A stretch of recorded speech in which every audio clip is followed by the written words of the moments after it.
Vu venir, hein, Nadège Goueni, elle nous a retrouvés. Bonjour Nadège, ça va? Ça va, Juliana, bonjour. Bonjour, Steve Jocelyn. Bonjour Nadège. Alors, on parle d'information institutionnelle, ça bouge beaucoup hein, au niveau des institutions républicaines sur le continent africain. On va donc vous écouter, nous donner les informations. Avec plaisir. Et au grand bonheur des téléspectateurs, bien évidemment. Alors, cette édition des institutions en ligne sur le continent africain et à l'étranger, donc, nous conduit d'abord en République du Congo sur le portail officiel d'information en continu où il est donc question de l'aide de la CEMAC à la République centrafricaine. Donc, le communiqué final du sommet extraordinaire des chefs d'État et de gouvernement de la communauté économique et monétaire de l'Afrique centrale tenu donc le 30 juillet dernier à Malabo, la capitale de la République de Guinée équatoriale, donc indique que le Cameroun, le Congo, le Gabon, la Guinée équatoriale et le Tchad ont donc décidé d'apporter un support supplémentaire de 4 milliards de francs CFA à la République centrafricaine dans le cadre de la mise en œuvre du programme de désarmement, démobilisation et réinsertion en abrégé DDR. Lors de ce sommet, donc, les chefs d'État et de gouvernement de la CEMAC ont également planché sur l'accord de partenariat économique APE qu'ils sont donc appelés à signer au plus tard le 1er octobre prochain. Et nous restons en Afrique centrale, cette fois-ci sur le portail officiel de la République de Guinée équatoriale, où a donc eu lieu donc, le sommet de la CEMAC pour parler donc du clôture de ce forum des chefs d'État de l'Afrique centrale. Deux interventions ont marqué la cérémonie de clôture. D'une part, celle du président de la commission de la CEMAC, M. Pierre Moussa, qui a lu le communiqué final, un document qui comprenait donc tous les points importants de cette rencontre, son déroulement ainsi que les mesures prises pour renforcer le fonctionnement normal de la communauté. De son côté, donc, lors de son discours, le président hôte, le président Théodoro Obiangema Mbazogo, responsable de la réforme institutionnelle de la CEMAC, a réitéré les félicitations du gouvernement et du peuple de Guinée équatoriale pour le succès des travaux dans une ambiance sérieuse de respect, de considération des intérêts de chaque État membre.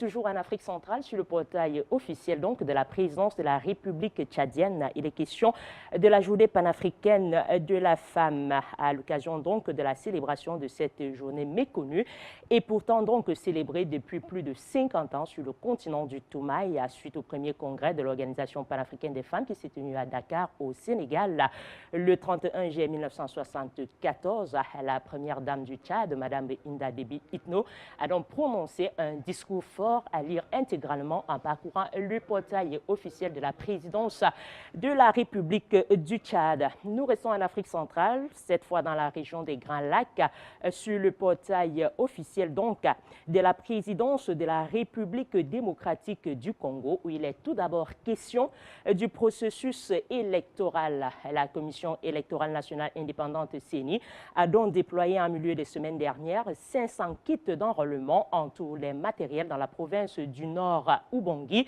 au fin du lancement donc le 31 juillet dernier à Bagdolit de l'opération de révision du fichier électoral et de livraison de la nouvelle carte d'identification.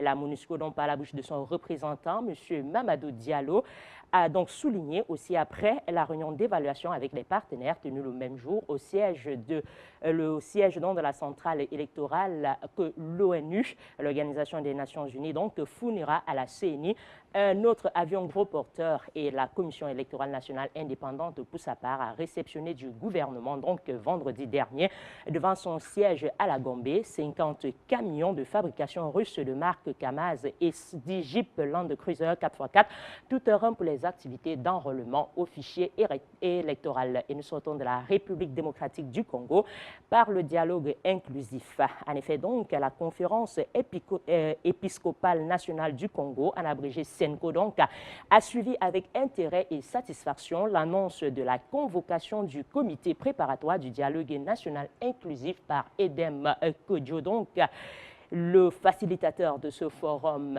RD congolais Dans cette déclaration donc de la SENCO demande à tous les acteurs politiques de faire diligence pour se mettre autour d'une table en vue du dialogue national qu'ils veulent sincère et qui s'avère être donc, selon la SENCO, la voie incontournable pour relancer le processus électoral dans le respect de la Constitution et ainsi éviter le chaos qui s'annonce donc. Et la SENCO exhorte par ailleurs que ce dialogue se fasse au courant de ce mois d'août parce que tout ajournement ne ferait qu'aggraver les tensions déjà perceptibles dans le pays. Et nous sortons de la région des Grands Lacs par le portail officiel du gouvernement de la République burundaise où il est également question d'un autre dialogue. En effet, l'ambassadeur de la République du Burundi à Pretoria en Afrique du Sud, son Excellence Isaïe Tiroshira, a donc fait une présentation sur l'évolution politique du Burundi. C'était le 28 juillet dernier au cours donc d'une conférence et débat organisée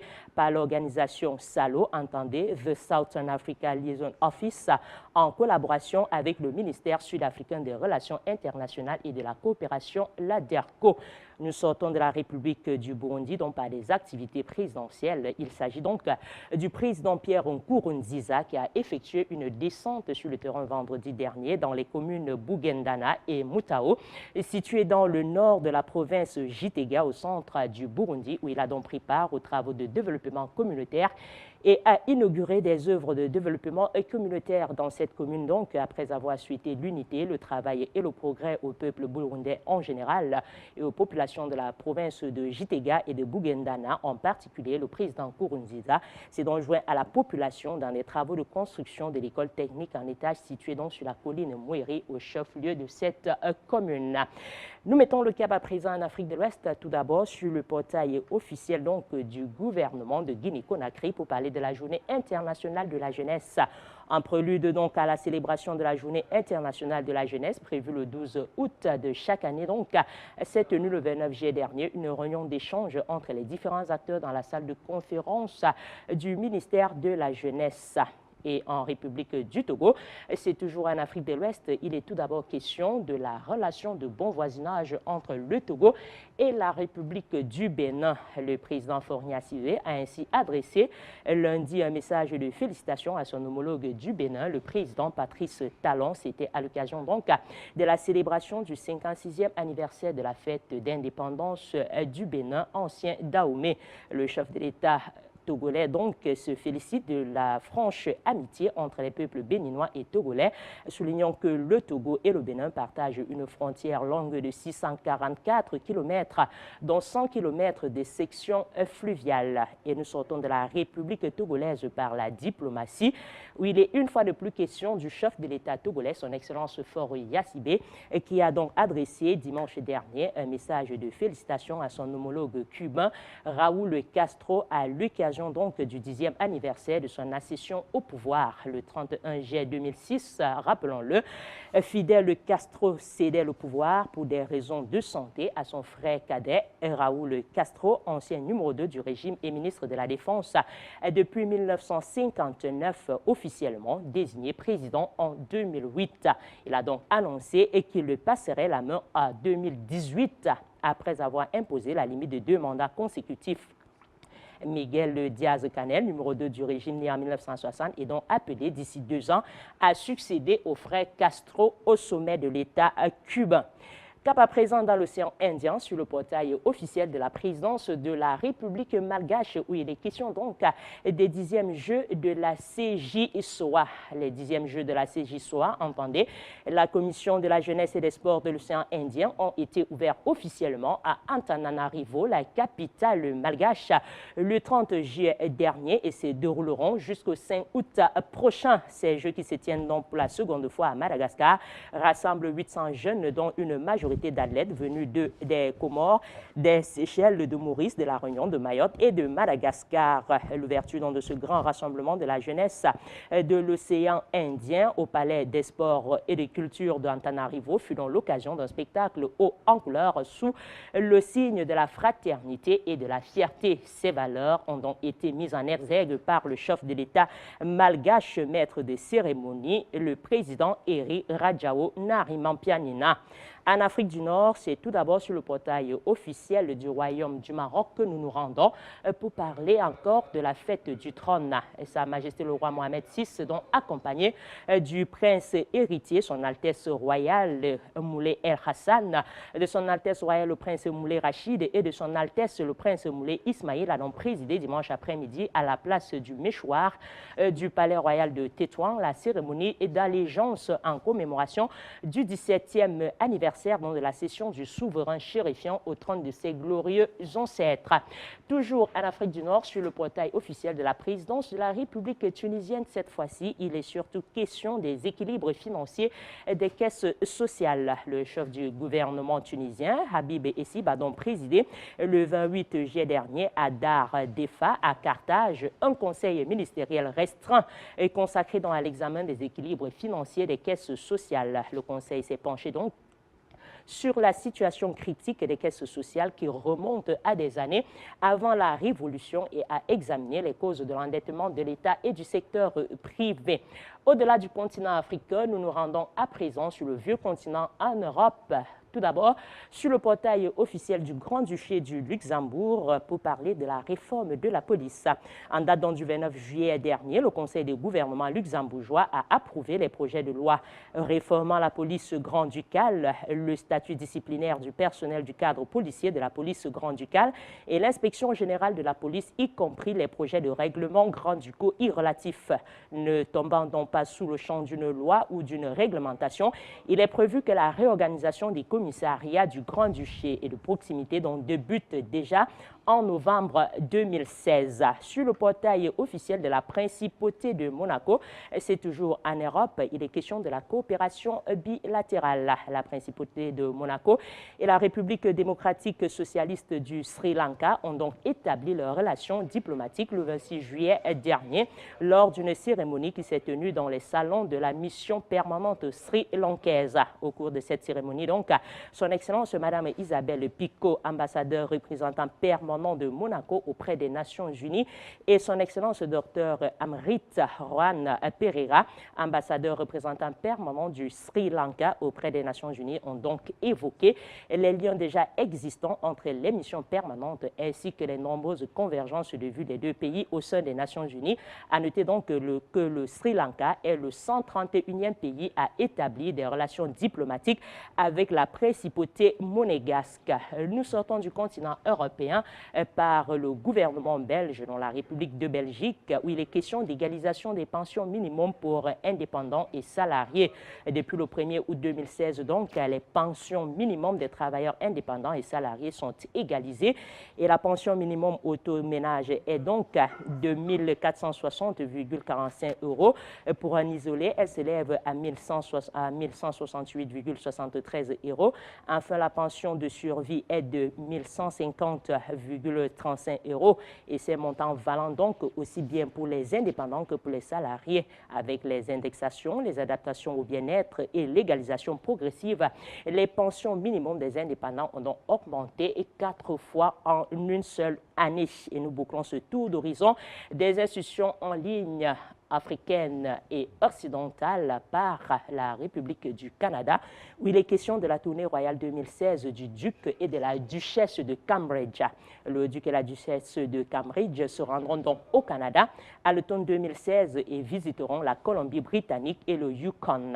Les précisions concernant donc cette tournée et l'itinéraire donc des ducs de Cambridge seront fournis donc prochainement par le site officiel de la République canadienne. Merci à vous, Nadège Ngoueni, pour ces informations assez denses. Alors, vous ne partez pas tout de suite. Votre avis en 30 secondes sur la question de la présence de bases militaires sur le continent africain, les bases militaires étrangères. Vous savez, la question des bases militaires étrangères sur le continent africain, c'est comme la question des observateurs internationaux qu'on déploie chaque jour sur le continent africain pour venir observer les élections. Et on sait très bien qu'ils sont plus là pour légitimer leur imposture que pour s'assurer que les principes démocratiques sont respectés. En un mot et très brièvement, ce que je veux dire, c'est que la présence des bases militaires étrangères sur le continent africain sont une menace pour la quête de souveraineté justement du continent africain. Et on n'a pas besoin de chercher le midi à 14 heures pour savoir que ces bases militaires, depuis qu'ils existent, on parlait tout à l'heure des forces militaires françaises, 10 000, c'est ça. Et puis nous avons Barkhane, qui est justement dans le bassin du lac Tchad, mais tous les jours, on compte, on pleure les morts de suite des attaques de Boko Haram. Et quand on sait que N'Djamena, c'est à côté et que le Nigeria, c'est juste de l'autre côté, c'est à quelques minutes seulement en vol d'oiseau. Quand je dis vol d'oiseau, c'est parce que justement, ces bases militaires ont la logistique nécessaire pour pouvoir éradiquer définitivement le fléau Boko Haram et ses compères sur le continent africain. Donc, pour moi, la présence des bases militaires étrangères sur le continent, c'est à revoir parce que, autre chose, dans la bataille géostratégique que se livrent les grandes puissances aujourd'hui sur le continent africain, ces bases militaires ne sont pas là pour assurer la paix et la sécurité des populations africaines, mais surtout, voilà, protéger les gâteaux de leur pays et autres. On l'a vu avec des militaires surpris en plein fouillis. En République centrafricaine. En République centrafricaine. On ne va pas parler des frasques de ces militaires-là sur le continent. Ils sont tellement nombreux, les viols, les vols, les tueries et bien d'autres. En tout cas, et même les trafics, on se souvient encore de l'affaire Arche de Zoé au Tchad. Justement, oui.